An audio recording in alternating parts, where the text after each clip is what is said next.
Okay. Go ahead, Leibtag. Okay. Second.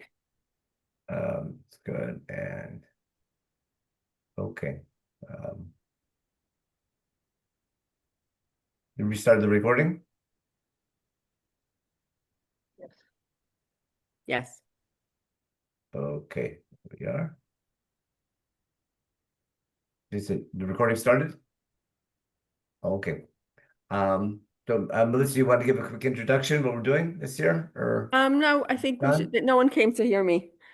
They're okay. all here to learn Torah from you.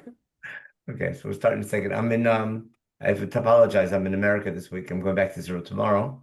So it's 3:30 in the morning, so I might be a little tired, but Oh my gosh. but we'll start in a second. Let's see.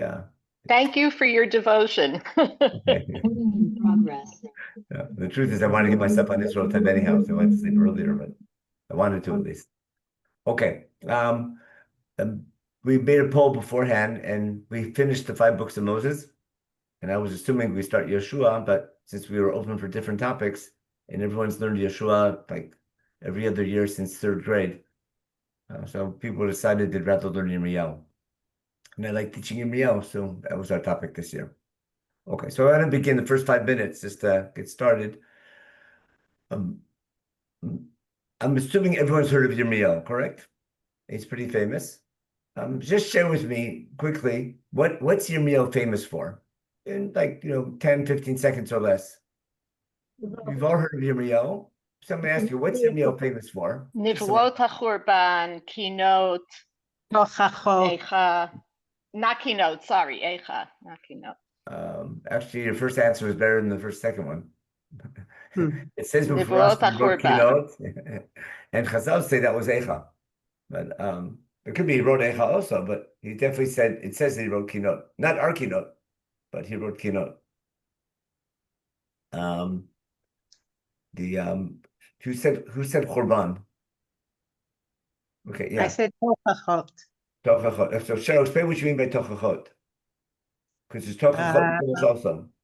Musar, Nidud La'am, Lachzor, B'tshuva, V'karev L'Hashem. That's what he's famous for? And all your answers are right. I want to know. Rabbi Leibtag. Yeah? Yeah, I just want to say I work as a tour guide in the city of David, and I speak about Yirmiyahu all the time, because he's the one who gets really the dramatic story in the period before the destruction by the Babylonians. So what I usually focus on is that he was such a nice guy and that he really tried to get the best for the people. So that's what I think when I think about Yirmiyahu. I think about that aspect of him. And the people liked him, the people hated him. The people hated him, but he also had great supporters. So he was a. Did he have a lot of supporters? I don't think so, not a lot, but he had some, and some good ones. Some people supported him, but he had a lot of enemies. Did anyone ever try to kill him? Oh yeah, sure, and they put him in prison and everything. Okay. So he had a horrible. The story of Yirmiyahu is very unique. That's for sure. Basically, he's pretty much the public enemy.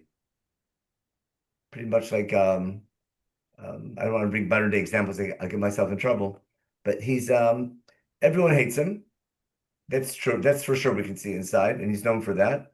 And I was getting at what's he famous for, and not so learned. Like, what's Yirmiyahu famous for? Rebuke. Rebuke. And all the Nevi'im have rebuke. That's all they do, pretty much. And also giving up, I think, because he says, it's gonna come, and you have to suffer, and you will not be saved. I want to talk about the it. They threw him in the pit. Okay, but listen, Tzipora said it's going to come. What's going to come? The Churban. Churban of what?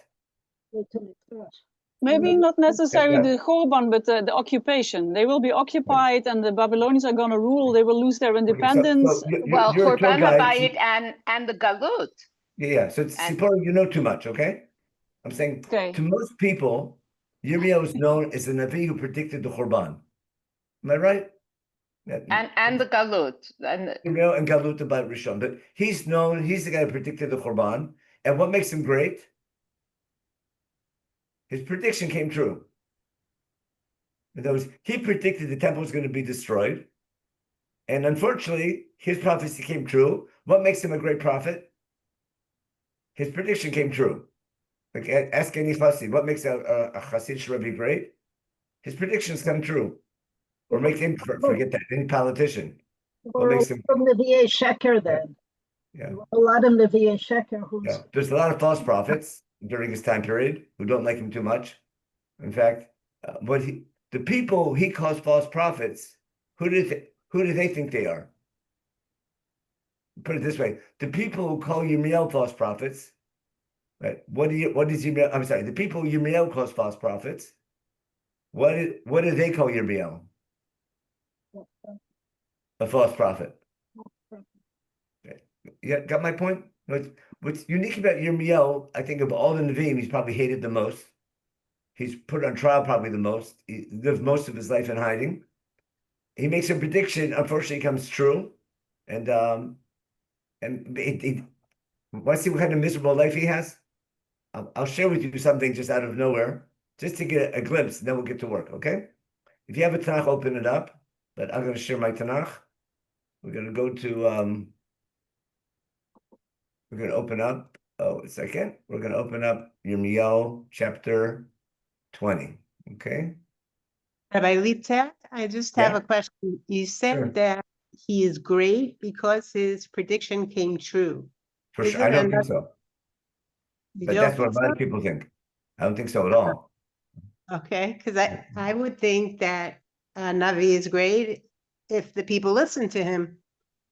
But what's he telling them? We'll see after what he's telling them to do. But listen what he says. Okay? This is the end of chapter 20. Listen. Arur hayom asher yuladati bo. This is Yirmiyahu talking. He curses the day he was born. Yom asher yuladtani mi al yabaruch. The day that my mother gave birth to me. Now it shouldn't be, it should be cursed and it shouldn't be blessed. Okay? Arur ha'ish asher biseret avi limor yulad lacha ben zachar. Remember? The guy who told him, hey, what do you call it? Who told the father, because the father wasn't at the birth back then, said, hey, you had a baby boy. Okay, be happy. He should be cursed. Okay. And that person should be, he curses that guy. Yeah, what do you call it? Okay. And then he says, Asher lo matatani mirachem v'ti mikri. I wish I would have died at childbirth. In the womb, and that my mother's womb would have been my grave. Rachma harat olam. Lord harat olam from davening in Rosh Hashanah. Okay. Lama zeh mirechem yatzati. Why did I come out from my mother's womb? The wrote Amal b'yagon to see all this suffering. V'chlu b'voshi yamai. My days end with suffering and shame. Whoa, who does he sound like? Yonah. I'd say it sounds to me more like a Eeyore. But he's not a happy prophet, is he? No other prophet talks like that. Correct? What makes it now? If you know almost no one knows these psukim. Am I right? Even if you did Shnaim Layom way back, whatever it was, most people, it's the end of a parak in chapter 20. No one's paying attention. Depressive. What? Super depressing. Now, but everyone knows chapter 1 of Yirmiyahu, because that's when he's chosen, because that's the Haftarah we read on the 3 weeks. Right? What's this sound like? What's this parallel to in chapter 1? Right? If I go back to chapter 1, what's Yirmiyahu say? We'll get the time during a minute.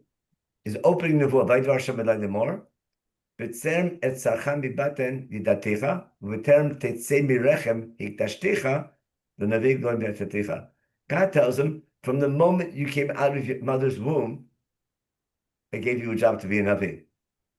Okay? Got that? And what's he say? He's responding to what God told him. His opening nevuah, seminal nevuah, God says, I had my eyes on you from the time you were born. And Yirmiyahu says, I wish I wasn't born. He's totally mirroring. Yeah. Now I'm skipping a little introduction of what I want to try to explain. Why is Yirmiyahu so upset?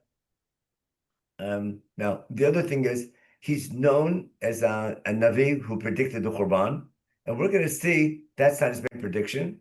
And more than that, his whole goal was not to predict the Khurban, the destruction. His whole goal was to prevent it. He's not going around saying, guess what, there's going to be a Khurban, and then he's right. I'll give you a really bad example.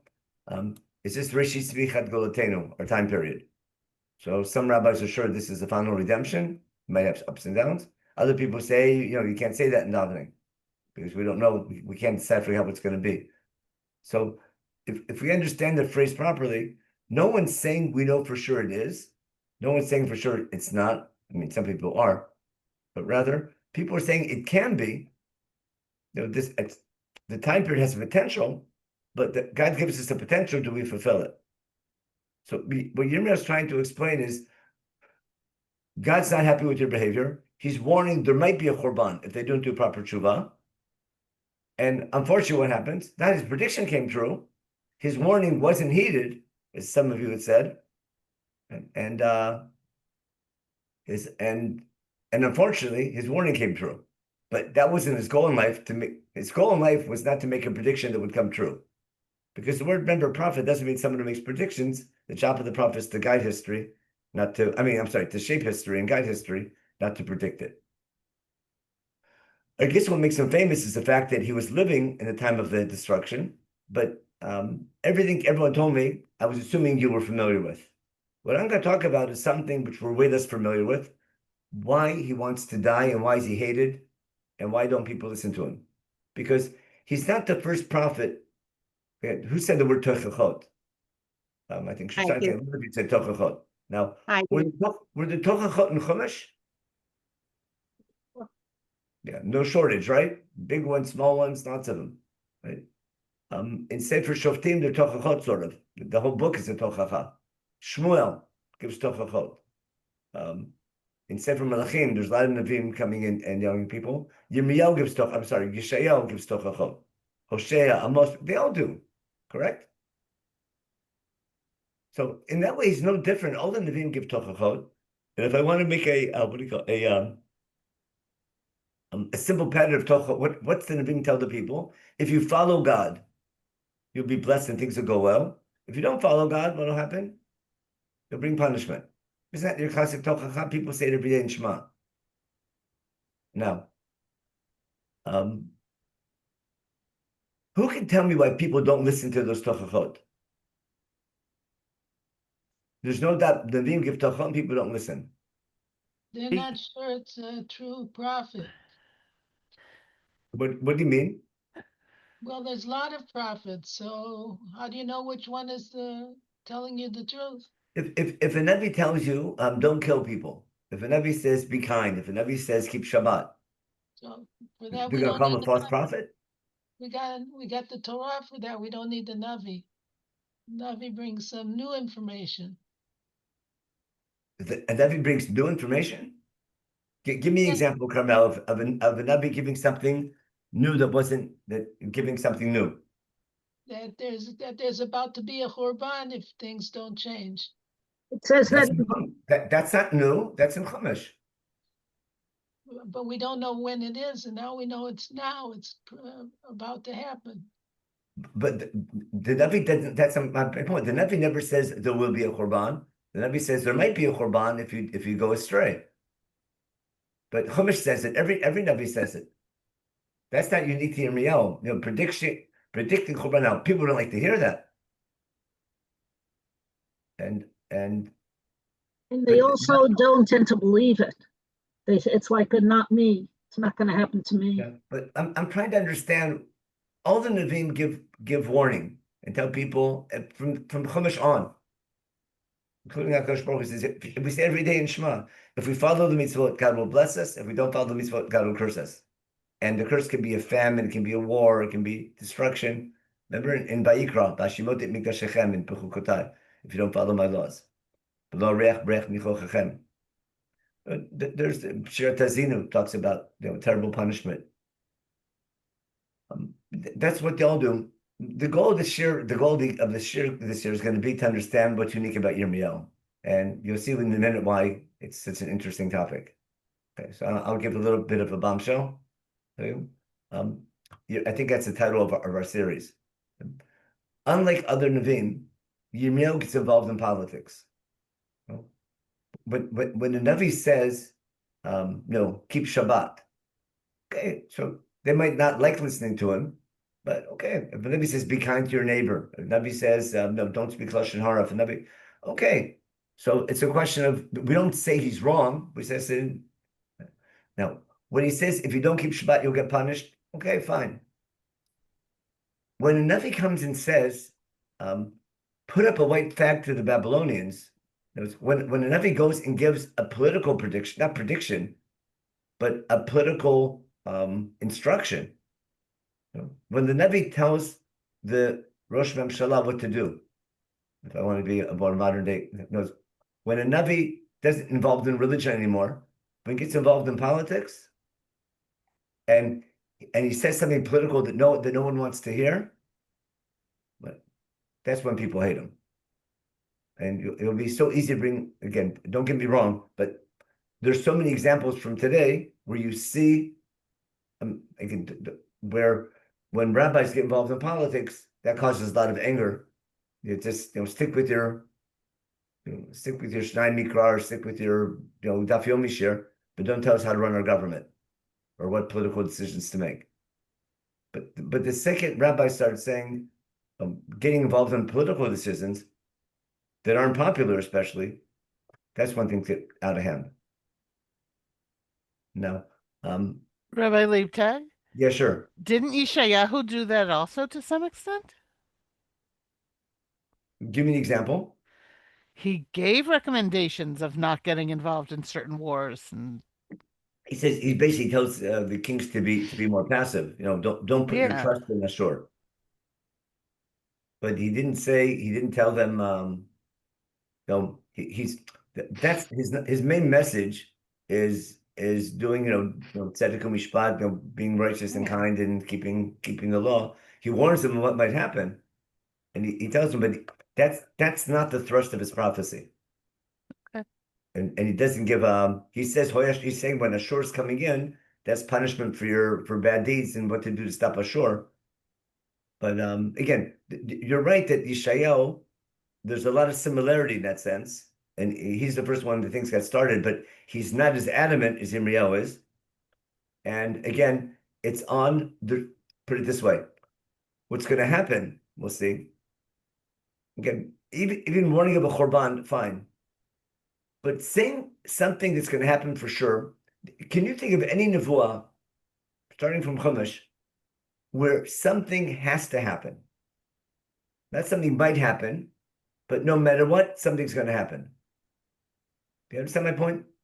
I understand nevuah that depend on our behavior.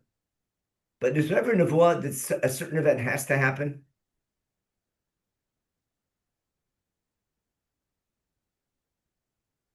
This is going to be key. Think of an example of any nevuah, of something in Chumash, of something that needs to happen. The Makos in Mitzrayim. Start again? The Makos in Mitzrayim. How many? How many nevuahs? How many what? No, what do you mean the Makot have to happen? Well, Moshe said they're going to happen, and they happened because they had to happen. Moshe says they're going to happen, or God says they're going to happen? Well, Moshe told Pharaoh. Hashem said they're going to happen. And what did God tell Moshe? What you mean? No, Moshe tells Pharaoh, if you don't let my people go, I'll bring a makah. I think that's what he says. That's what you mean. Okay. It's every single time. Okay. I mean, to some extent, kibush haaretz, in terms of there's a concept of Hashem saying, because of the promise I made to Avram, you're going to go in, but there was a whole discussion in the Midbar about if Bnei Israel didn't deserve it, whether God would be with them and what that would look like. But there was that sort of concept that would happen regardless. I'll give you an example of what you're saying. I think this is in the Bible. It's in chapter 23 in Sefer Mishpatim. We just got to Torah. God says, I'm sending a malach, an angel, to go and help you conquer the land. Hishamer panav ushma b'kol hatam. Don't disobey him, right? Ki lo yitzal pishechem. He won't carry away your sin because my name is with him. Listen carefully. Ki im shema tishma b'kol vasit b'kol she'adaber v'yafte tovech v'tzarti tzorecha. If you listen to my malach, right, and do what I command you, then I'll help you defeat your enemies, and your malach will lead the way. What's that imply? So it might be not so explicit there, but remember we say Shema every day? Moshe Rabbeinu right before we go into Israel. Remember Menachem, the second parsha of Kriyat Shema, right afterwards. Ki'im shemor tishmorun et kol ha-mitzvah azot asher anochem metzavetchem hayom lasota. If you keep these mitzvot which I'm commanding you today to follow God, etc., then b'horish Hashem et kol gomei mifnechem v'yishtem goyim gdolim batzumim b'chem. Then He'll help you conquer the land. Wherever you go, God will be there to help you, and no one will get in your way. On what condition? If you lishmor the mitzvah. Yeah. You know, it's all conditional. God didn't say, God set aside the land for us, but He says, but if you're not keeping the mitzvot, I won't help you conquer the land. And that's the class we did on Chetam Raglim. Okay, let me explain where we're going, because it's maybe we shouldn't build up so long. Remember Ben Abtarim? What's God say is going to happen? They'll go down to Mitzrayim. God says your destiny is to become a nation. In order to become a nation, what needs to happen? Your offspring has to, doesn't say in Egypt, has to be subjected, right, to suffering from another nation. You're going to be strangers in someone else's land. You're going to be oppressed and abused, etc. And then I'll come and save you. But there's a need to go through some type of exile, oppression, enslavement, followed by redemption in order to become God's people. Now, that's a framework of what's going to happen, but it's a stage Am Yisrael has to go through before becoming a nation, which is a bombshell to Avraham Avinu. After God said, I'm going to make you a great nation, I'm going to give you the land. Oh, by the way, it's going to take some 400 years. But that's almost unprecedented in other nevuah. Now, where's my tour guide? Tzipora. Okay. So Tzipora was, I didn't let you continue because you were onto something big. Because I guess she reads Yirmiyahu because she takes tour guides around Jerusalem. Yeah. Yirmiyahu never said there's going to be a destruction. You aware of that or not? But Yirmiyahu's job is to prevent it. He doesn't say it's going to happen. You know what he says? There's one prediction he's going to make that has to come true. That's going to come true that no one wants to hear. Anyone know what that is? Galut. What?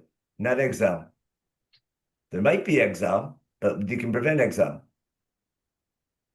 Yeah, they will be dominated by another power for a period of time. They lose their independence, which will be the Babylonians. Yeah, but Tzipora is saying, Yirmiyahu, a prophet telling the people like all the prophets to be good, comes up with a bombshell in the middle of his career, not his idea, God told him, right? God says, the Babylonians are taking over the Middle East. Not just you, everybody. And if you want to stay in your land and keep your temple, what do you need to do? You need to put up a white flag to the Babylonians.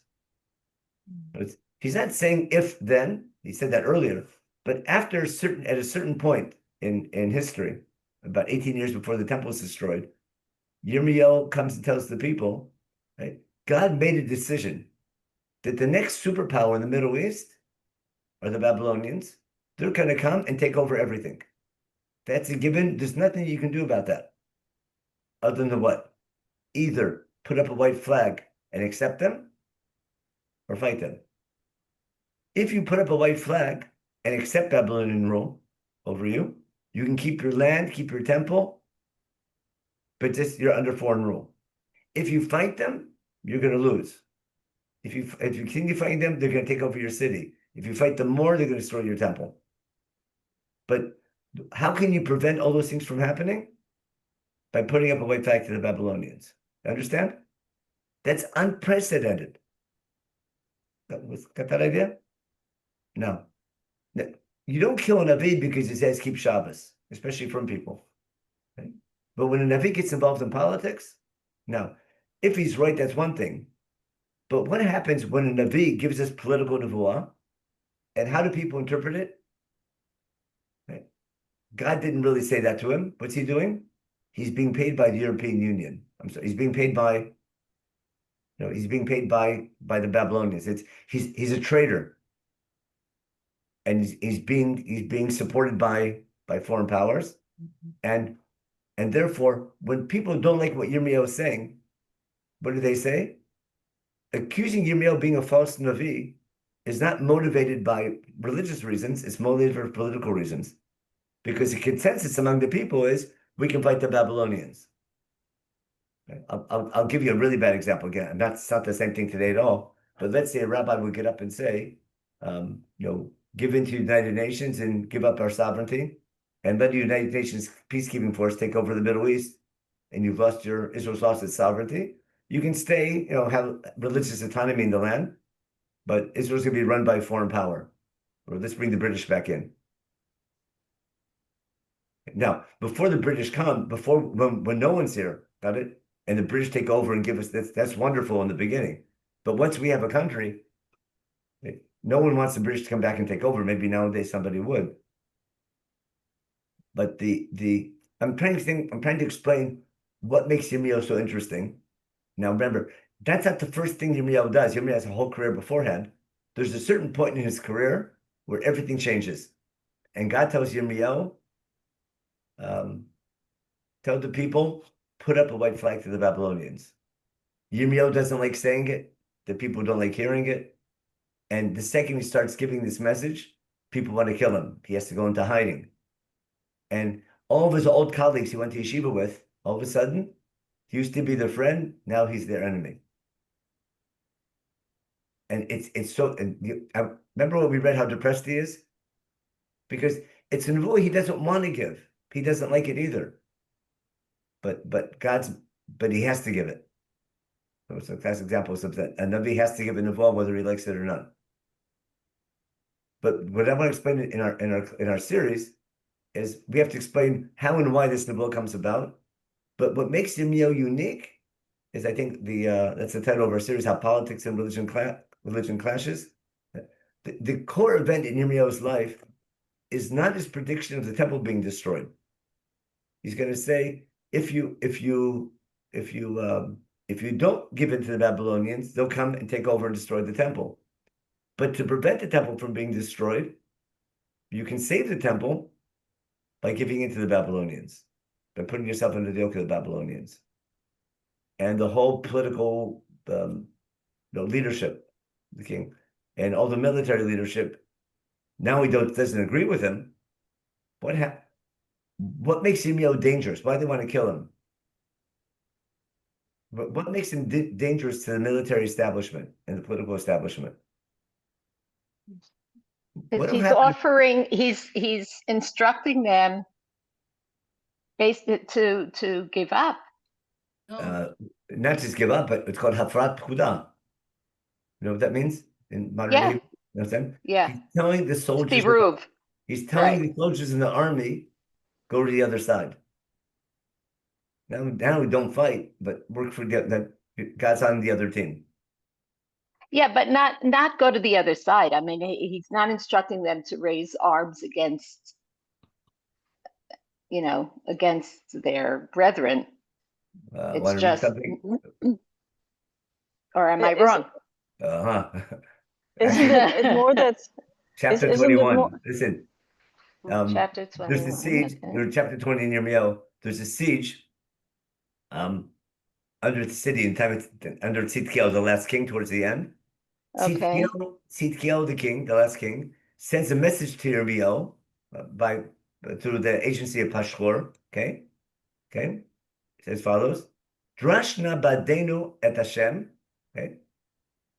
Secretly, the king goes to Tzidkiel and tells him, "Turn to God for us, pray for us." Okay, because Nebuchadnezzar, the king of Babel, is fighting us. Got it? Maybe God will do a miracle. Maybe he'll come and save us. Okay? And Yirmiyahu gives the following answer. They're asking Yirmiyahu, daven to us.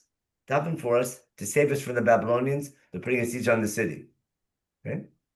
ויאמר ירמיהו אליהם, כה תאמרו לצדקיהו, כה אמר השם לישראל, הנני מוסיף אתכם בחמה אשר בידכם, אשר אתם נלחמים בם, את מלך בבל ואת כסדים והצרים עליכם, ואספתי אותם לתוך העיר הזאת. I'm on the other team, he's going to say. I'm going to bring their weapons inside the city. Listen, ונלחמתי אני איתכם. I'm going to fight you. I'm on the Babylonian team, God says. ביד נטויה בזרוע חזקה. That's like יציאת מצרים. I'm on the enemy's team. והכיתי את כל יושבי העיר הזאת. I'm going to destroy all the inhabitants of this city. You know, man and animal, okay? Because there'll be a terrible famine. Okay, and they'll die.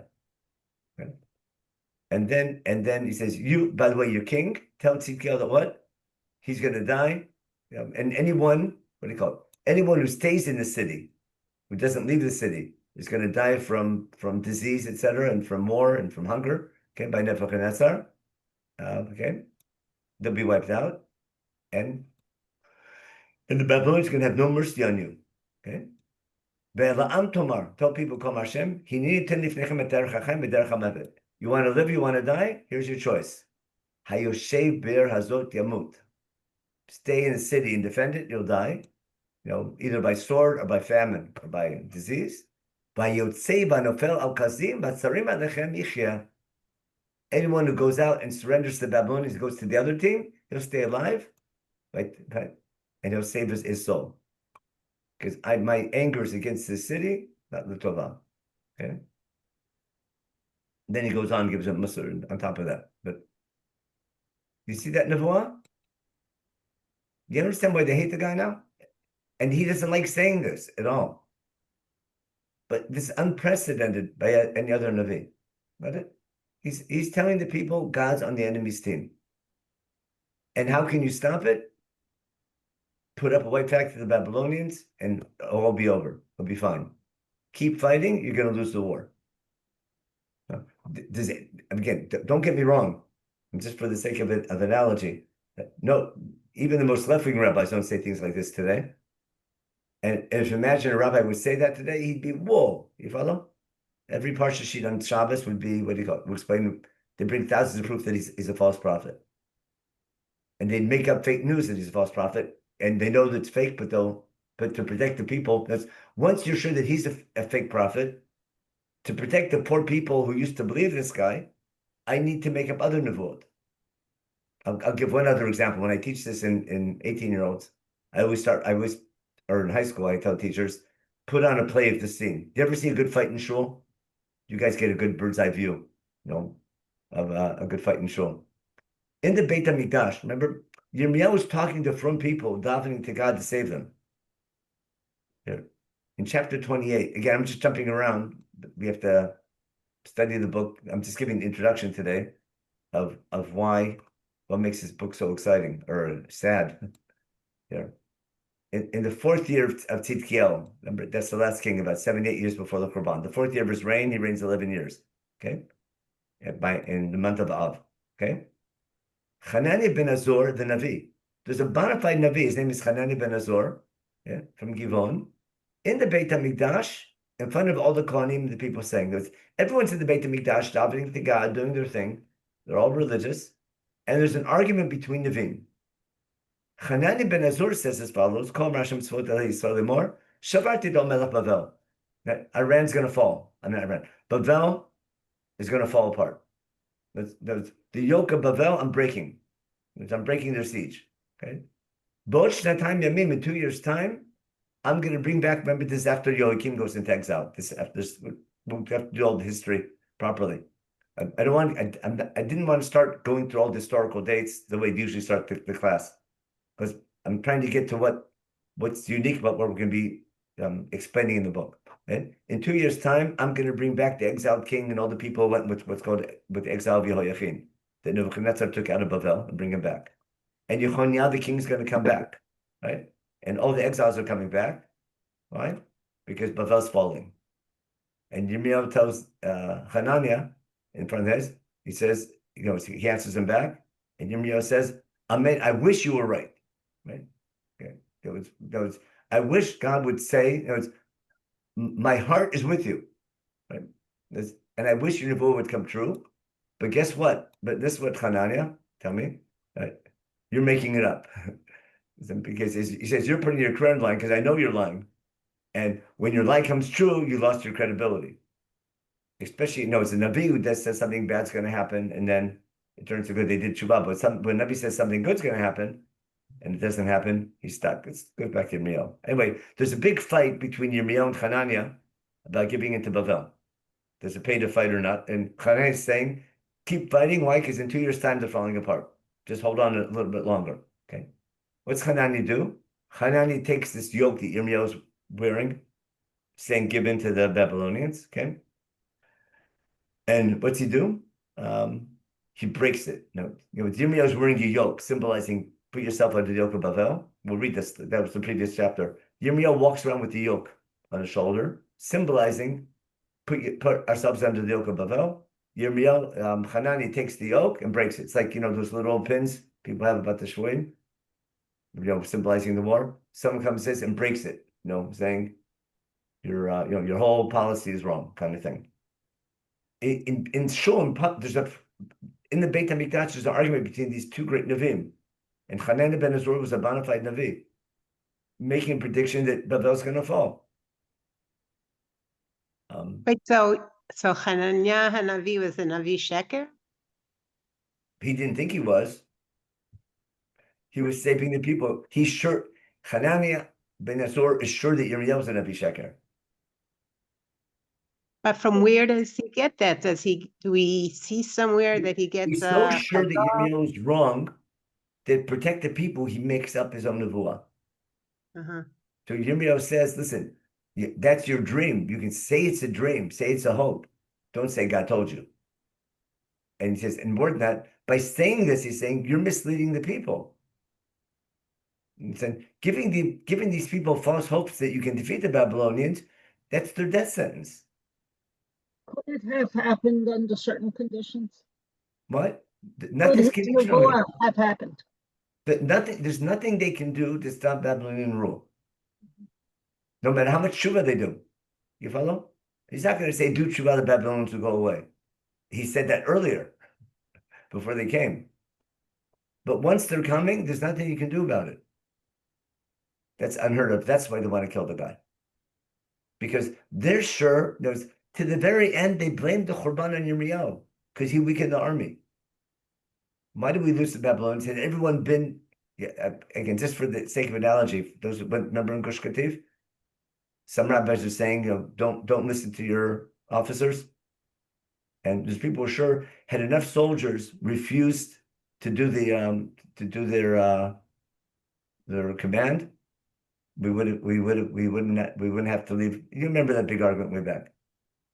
And there was rabbis telling soldiers, it's usher to what do you call it? Usher to listen to your commander. And other people said, you remember how harsh that argument was? Yes. Again, Rabbi Leibtag? Yeah, don't get my analogies wrong. I'm just using the analogy of how difficult the situation is. I'm not taking sides who's right and who's wrong, because it wasn't Nevi'im, it was just people with political opinions. Yeah. Well, I think that's the point. Meaning, I think this is a double-edged sword. When you are giving, no matter how sure you are you're right, you also have to be very careful about distinguishing between what you think is right, even based on Torah values and on learning, etc., and a nevuah. That's exactly what they're going to tell him. Yeah, and he's saying but the idea that a Navi makes a political, not just prediction. He's saying God is saying to do this. Right? It's unheard of. And that's what gets him in trouble. And that's what makes the book so exciting. Rabbi Leibtag, isn't it not so much political, but more that he says, okay, you behaved so badly, you just deserve it now to be ruled by another nation for a while. You just accept your punishment. So it's not politics about accepting a punishment. It's different than just pure politics. Yirmiyahu is not a politician. He's relaying to the people the reason why God sent the Babylonians in. But the people are praying to God, save us from the Babylonians. And he's saying, God sent them. God, there's nothing to pray for. He's saying, accept the Babylonians and take this opportunity to fix your nation. The people don't want to hear about it. So easy to empathize with him because this is so inconsistent with everything that Am Yisrael has learned. You always believe that there's a way that Yemapecha, that Hashem will. That's what his lawyers say at the trial. I mean, his prosecutors say at the trial. There was no other Navi. So some people say, hey, there's an argument in chapter 26 when they want to kill him between Nabim and between the Kohanim, etc. They put Yirmiyahu on trial for being a false prophet, for predicting there could be a Korban. Because it can't be. It's like saying, Beit Shlishi is going to be destroyed. We know everyone was Ramban and Reverse Side and everything. It can't be. But maybe it can be. So you're saying, if you say Nevoah like that, you're a kofir, basically. It's like saying God unchoses his people. It's like saying, Christianity's right. Then they're not saying that, but it's saying, no, God unchoses his people. We believe in God, but the choice of Am Yisrael is over because we did so bad. That's so what I'm getting at is that we all know, that's why I asked you the question in the beginning. Everyone knows Yirmiyahu is living in the time of the destruction of the temple. And he predicts the destruction for sure, and also the return. Who said, we'll see the return? He didn't say you will return. He says you can return on condition you do tshuva, but not right away. That's the whole famous 70 years we'll deal with. Because it makes things really confusing. But with Yirmiyahu's, what makes him unique is that in addition to being a regular prophet and a great prophet from beforehand, Yirmiyahu is going to lead the people to what the people say is the beginning of Beit Sheni already. They're living. Our first topic next week we'll talk about. We'll touch on today a little bit. He's living in a time period what's called Reshis Smichad Golatenu, the beginning of our redemption, and he's sure that the worst is over, and redemption is starting again, and then everything falls apart. I'm going to show you. I'm going to share with you. I'm going to show you a timeline that explains basically the Nevi'im Achronim in general, and what they deal with, and then we'll have to do this all in detail. Let me just share a couple. Here, this I'll get to in a minute, but here's how you usually start a shir on Yirmiyahu. If you're a normal class here, let me get rid of this stuff here. So this is just I'll share this with the group later on, but Yirmiyahu's prophecy is for about 40 years. There's 18 years under the reign of Yoshiyahu, 11 years under Yehoiakim, and 11 years under Tzidkiyahu. See that? And we'll go over all this. But he begins his career in the 13th year of Yoshiyahu. That's when he begins his prophetic career with Nevuot. And there's a reason why he begins at that time. There's a famous story when they find the Sefer Torah in the Beit HaMikdash when they're renovating the temple. They find everyone knows that story when they find this Judaica, an original version of the Torah from Moshe, and they make a big deal about it. Bible critics make a big deal about it. They claim that's when they wrote Sefer Devarim and stuff. Then his famous tragic death in Megiddo, fighting Pharaoh Necho. We'll deal with all the politics behind that and the international politics going on.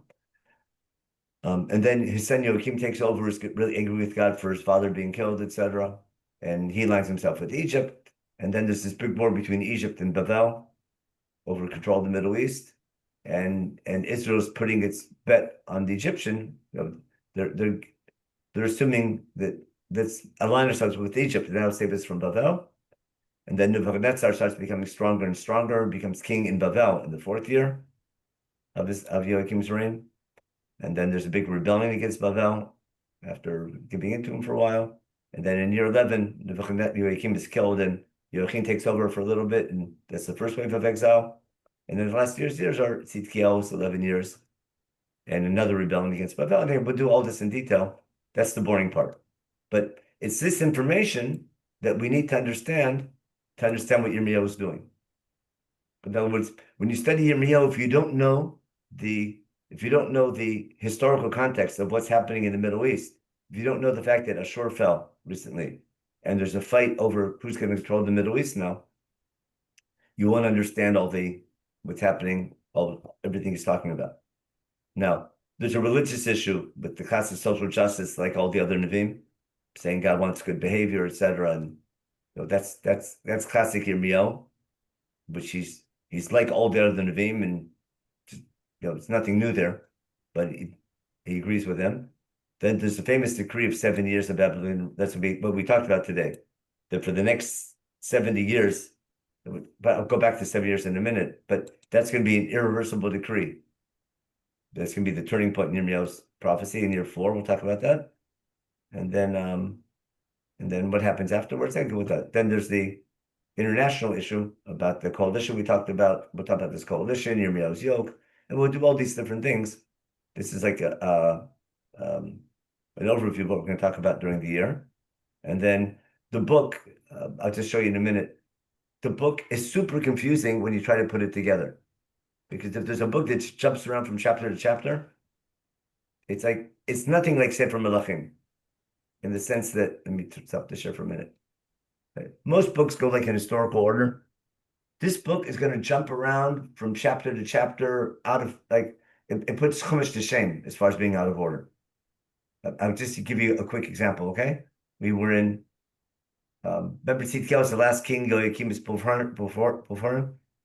So in here, we'll just go chapter at a time. In chapter, remember we saw chapter 21 before? Chapter 21, when he told the people to give in, that was Tzidkiyahu. Remember? King Tzidkiyahu. I was in chapter 21. In chapter 22, what do you go? He gives a nevuah, and we'll see he's talking about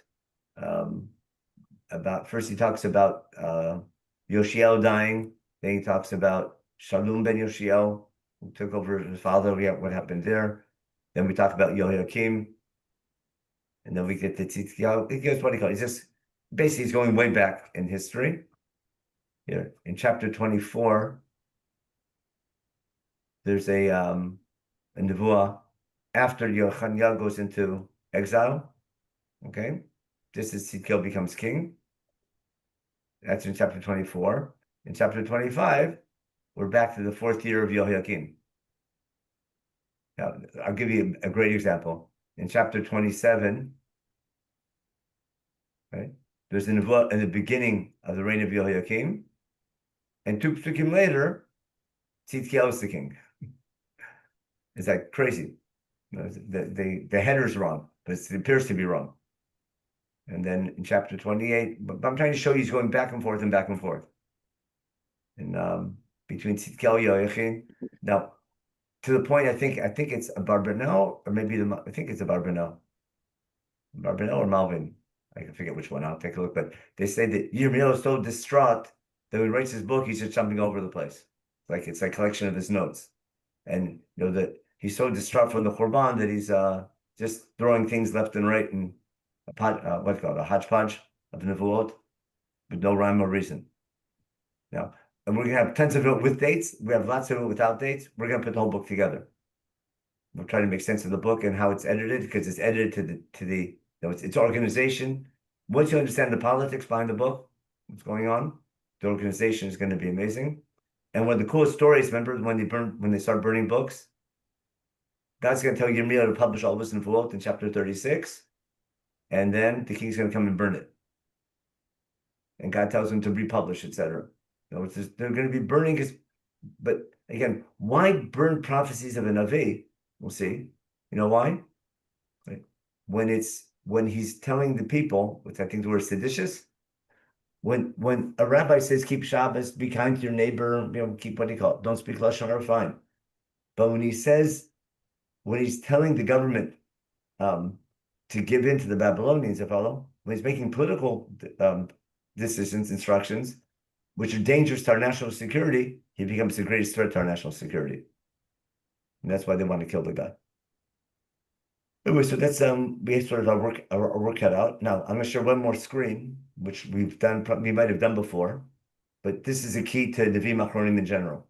This is this is our first class in this long-term series, because we've been the last 5 years in Chumash. But this first time, and we didn't do Nevi'im Rishonim. Nevi'im Achronim is a whole new genre of prophetic books. I'll try to explain why. Because more or less from Chumash, through the 5 books of Chumash, through Yeshua, Shoftim, Yeshua, Melachim, more or less, we're going in chronological order, correct? We start with creation. Every once in a while, things are out of chronological order, like, a story a bit out of order here and there. But in general, we're going in order. Understand? And there's basically an historical timeline going on. What happens now all of a sudden? Out of nowhere, what happens? We have a book which is the collection of rabbi speeches. In other words, we're not going in historical order, and we're not giving history. We're simply presenting a collection of prophecies that a Navi gave. It's like finding there's rabbis in the old days used to write down their Shabbos speeches after Shabbos. Some wrote them before Shabbos even, and they wrote their speeches, and then they publish a book later on.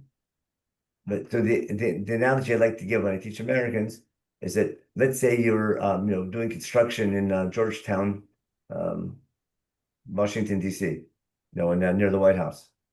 There's let's say you're in a shul in Washington D.C., right? And you find and the shul has been around since the early 1800s, and you see in your construction there's Geniza, there's a folder of all the rabbi speeches from 1860 to 1865. Anyone knows what happened during those years? The American Civil War. Now, each week you have the rabbi speech. The rabbi in his speech doesn't give an update on the news. You follow? But he's giving his insight of what's happening, in his community in the war. Now, if you don't know about the Civil War going on, you won't understand all those rabbi speeches. Because when the rabbi gives a speech, what's he assuming? His audience knows what's going on in the war and knows all the arguments. And he's giving his insight. But if you don't know the historical events happening during those 5 years, you won't appreciate what the rabbi's talking about. But the rabbi in his speech, doesn't tell you what's going on in history. But you need to know the history to understand the rabbi's speech. So I'm going to have devote of Yirmiyahu, which Yirmiyahu doesn't give us the history. We'll have an historical appendix later on for a different reason, for the story of what we call Tzum Gedaliah. But the book is assuming, when you're reading Yirmiyahu's devote, you know what was happening during his time period. You know about the fall of Ashur beforehand, and the rise of Bavel and Egypt getting into power. Yirmiyahu doesn't tell you all that. I can figure it out when I read Sefer Melachim, when I look at outside sources, I can realize what's going on. And see the map in the background? That's that's the Middle East, that's the Nile, that's why I have Egypt and Mesopotamia. I picked that for we'll deal a lot with that map later on, and the politics behind it. Now, what I want to show you is, where's my page? Here we go.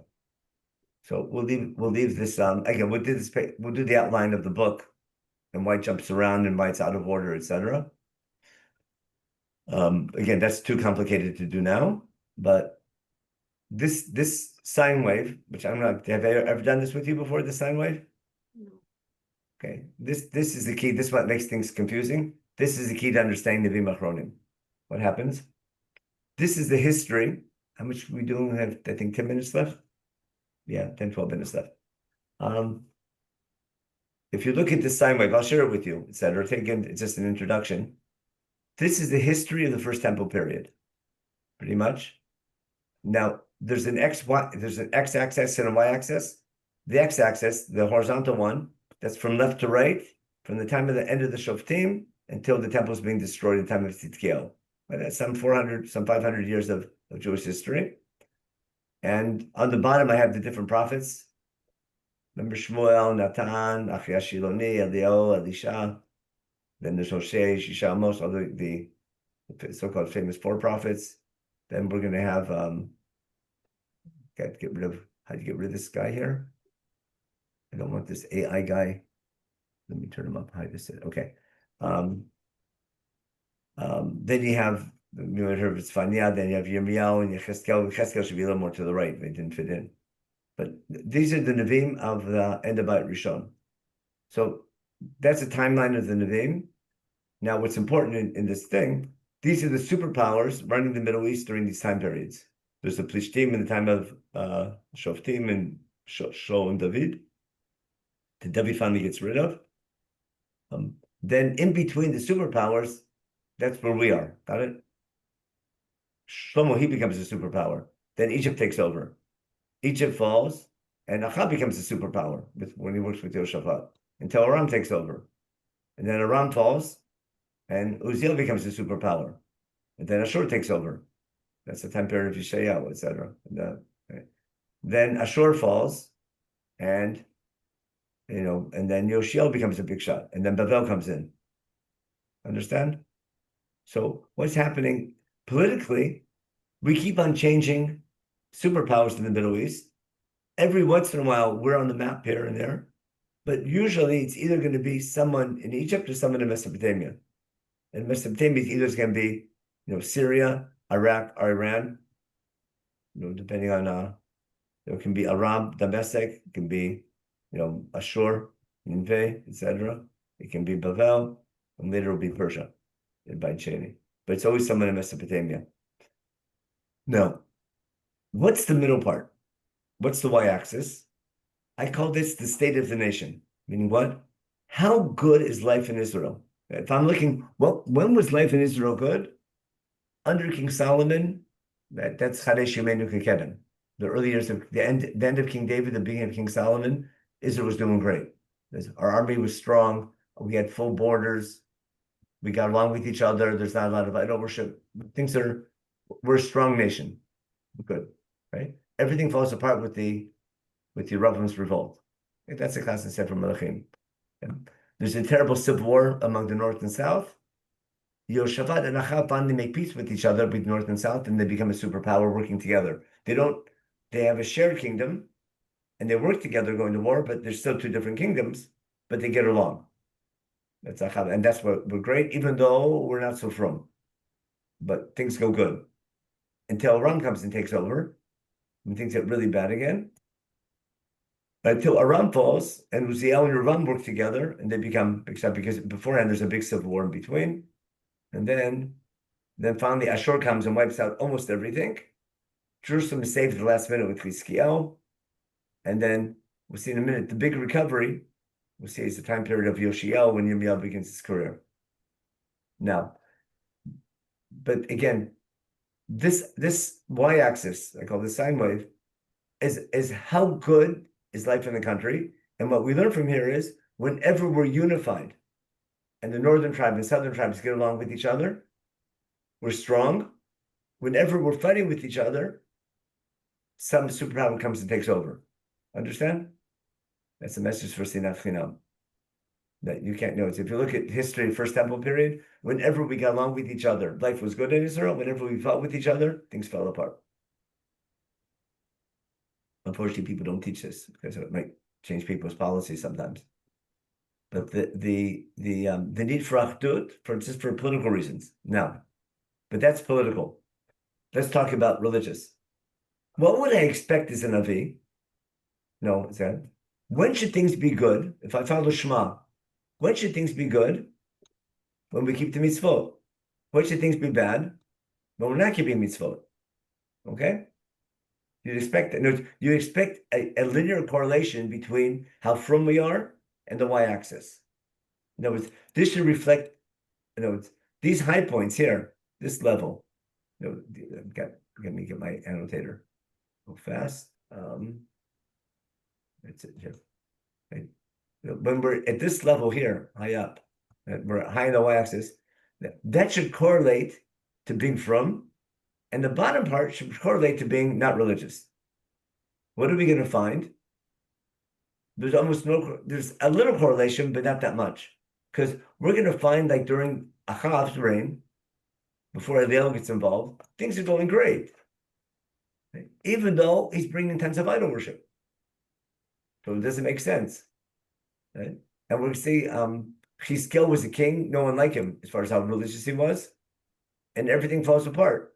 And when Ashur comes in, what we're going to find is basically, let me stop the share here for a minute. What we're going to find is that instead of being a correlation between our frumkeit and our political stability, we're going to find they're not in sync.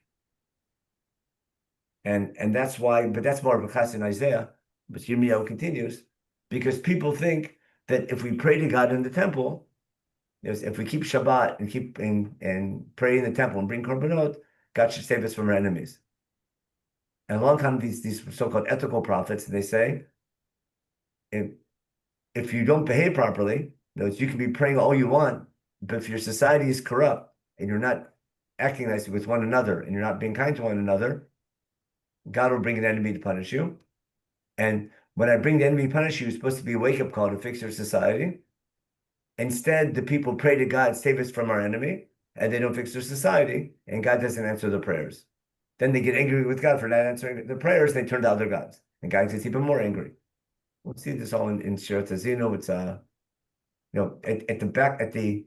at the background of this Abayit Rishon is what Shirat Hazino was talking about, of how to interpret history and who to blame when things go wrong. But we have a classical problem where people are in consumer mode, thinking Hashem is our God, and when we're in trouble, what we need to do is turn to God, help us from our enemies, turn to God, save us from a famine, save us from a drought, save us from a war. And God's telling the people, I brought the famine and the war and the drought and the trouble because your society is corrupt. And the people don't buy it. Because the people think if I brought a korban, if I prayed to God, he should save us. And Yirmiyahu says it's not going to work. And that's what makes Yirmiyahu so difficult to read. Yeah, Barbara? Yeah, so what you're really saying is when you're using the word from, you're acting from, but you're not really. It's a superficial from kind. Yeah, but you're doing what's called, you're following the rituals, but you're not doing the universal kind of things. I just use that what we see nowadays pretty much. In other words, the people in the Beit Midrash pouring their hearts out to God, save us from the Babylonians, and God says, I'm not listening to your prayers. Fix your society. I think if you were in Shul on Yom Kippur, on Shachris, that was Isaiah's Haftarah that we read. Telling the people, you're wasting your time fasting. I just love Chazal have such chutzpah on Yom Kippur to read Haftarah from Yeshayahu where he says you're wasting your time fasting. Yeah, Lauren. Going back to what you were talking about earlier with Yirmiyahu and predicting Babel taking over, how are they supposed to know to listen to him? Oh, that's half the book.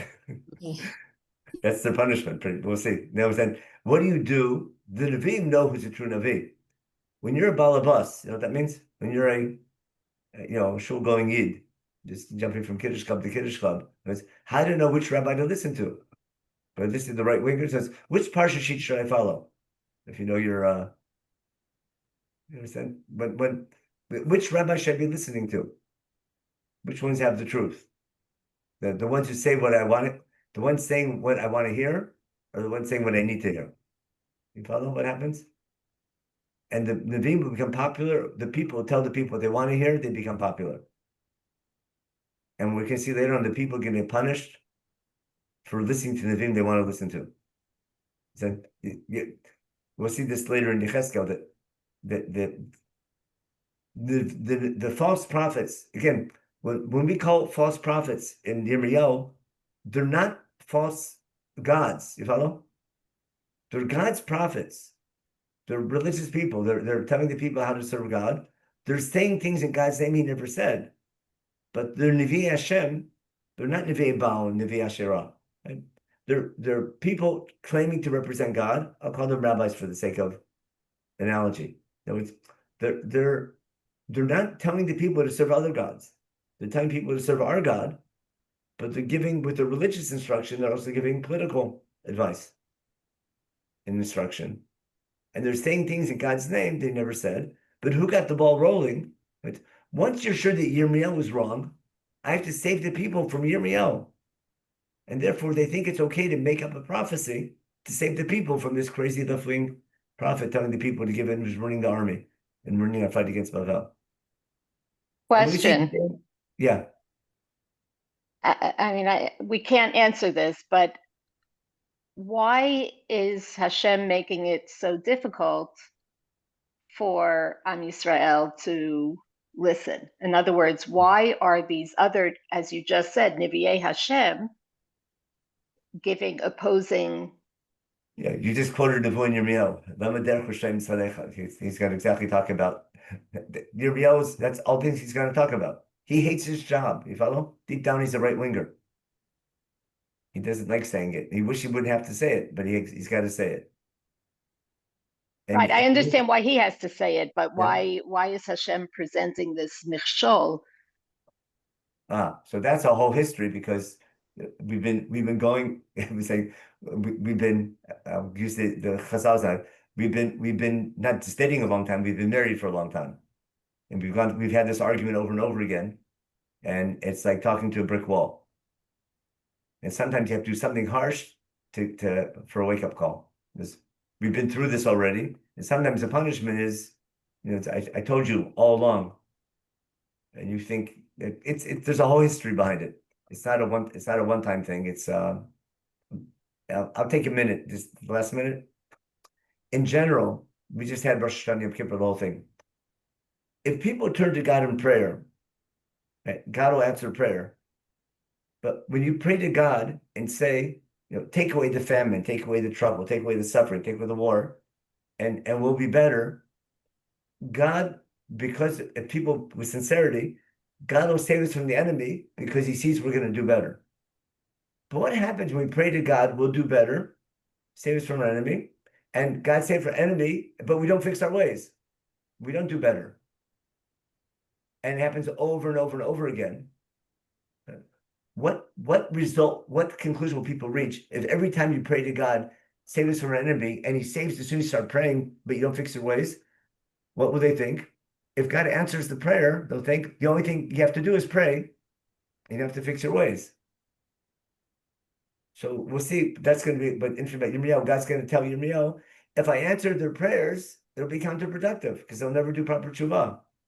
I have to do something drastic to teach them that prayer doesn't work. If it doesn't continue, if it's not, prayer's not enough.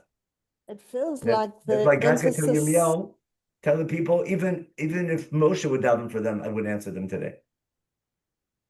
He's going to say, don't pray for them anymore. It's a lost cause.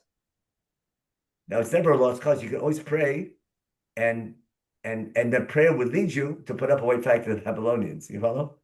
But prayer to stop the Babylonian rule, that's out of the question anymore. And that's what's going to make the book so. Anyway, can I just give you a quick introduction of why the book's so complicated? Again, don't get me wrong. I'm using a lot of political analogies, not to say who's right and who's wrong, simply to understand, take a situation in our time to appreciate how difficult things were then. Because Yirmiyahu was a real Navi. We don't have a real Navi nowadays. People think they know what the right thing to do is. But I think there's a lot we can learn from today from Yirmiyahu. But I'm just using analogies to appreciate how difficult it is, because we know like everyone wants to hear what they want to hear. And Yirmiyahu is what he called. Now, what makes it more like interesting is this is the end of Yirmiyahu's career. The first 20, 30 years of his career, he's popular and great, and he's leading the people to this great called the Josiah Reform. I'll just give the last minute. Ashur was our arch enemy for over 100 years. Ashur wiped us out. Ashur wiped out the 10 tribes. They wiped out Lachish, the big city in Yehuda. Most of the great empire of Beit Rishon was wiped out by starting with Tiglath-Pileser, then Sargon, and then Sancheriv. Especially with the fall of Lachish. Jerusalem is under siege. The country's wiped out. We're finished. The great monarchy fell apart. It's basically the Churban. At the last minute, Chizkiel recovers. The famous story with with Melech Ashur outside the gates of Jerusalem, and he finally leaves. And there's a bit of recovery, but we'll see. Menachem goes into Galut. Finally, during the reign of Menachem, Ashur falls apart. Ashur was from the time of from Yotam Achaz, from Achaz already. Achaz, Chizkiel, Menachem. Ashur is wiping us out. End of the 10 tribes, most of Yehuda is gone. We survive it though, barely. Ashur finally crumbles. And then there's a fight for control of the Middle East between Egypt and Babylonia. And Yoshia was able to take that vacuum in the Middle East and become a superpower. And out of nowhere, if I go back to where are we here? This would be our first class. This time period, with Yoshi, see this, when Yoshio things start getting better over here. I'll you see where, let me get my annotator again. This time period here, we're going to call it Rishit Simichat Golotenu. This is going to be the end of Beit Rishon pretty much. And the people are going to see themselves in the time of Yoshio as the beginning of Beit Sheni. Why? Because we'll see the king, we'll see why. But it's before Babylonia comes into power. You have to fix this. It's out of proportion a little bit. This should be over here to the right a little bit. Just the page got shrunk a little bit. But this time period, we're doing great. And everyone's sure, and we're from it's great. And no one thinks it can get bad again. And out of nowhere, Bavel comes in. And no one wants to, and they're a dark horse, Bavel. So but we have to see what, and Yirmiyahu is behind this great revival of the people. There's a great national revival happening during Yoshio.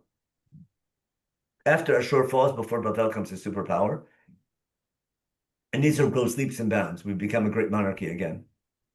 And no one, and everyone's sure the worst is over. You understand? Got my point? The Gullus is over.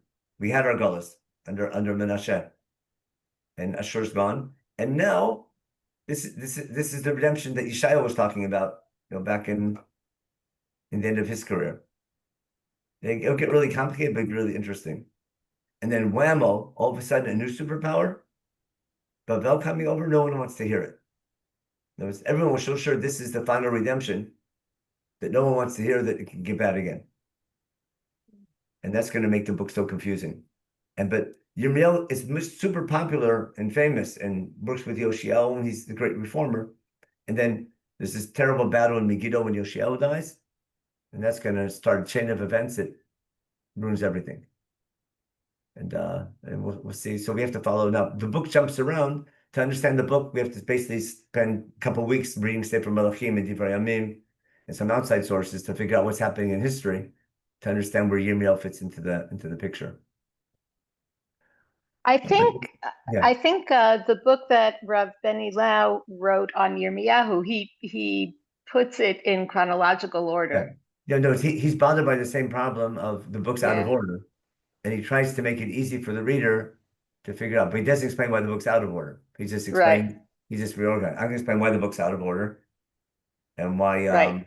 And his stuff is great. I'll disagree with a couple of things of him, but But what he does is he makes it easier to he basically reorganizes the book, but doesn't explain to you why the book's out of order. Yeah, because the main message of the book is it's order, and we'll say, but we have to do it. It takes a lot of time. I'm going to give you maybe even a reading assignment to cover it. I hope you're confused by the end of the day today. That was the job of this year today. The book is super confusing, and you can't explain it in 10 minutes. If I only had a one-time lecture on Yirmiyahu, I would give a short version of it. But I want to do this in detail and do it properly. So I want to go through and appreciate all what's involved in the order of the book. The first thing you have to do is know the time period, and you have to build a time period. There's no simple reader that has a time period nice and organized for you. I got to pull sources from Sefer Melachim and from Divrei Yamim and from other Nevi'im, etc., to find out what's going on. And then things. Rav Leibtag, I just want to show you that your hard work stays with you, because this is from years ago with my notes from written when we studied. I think from when we studied Yeshayahu, and I have all my scribblings. And Renati's house. Right? Yeah.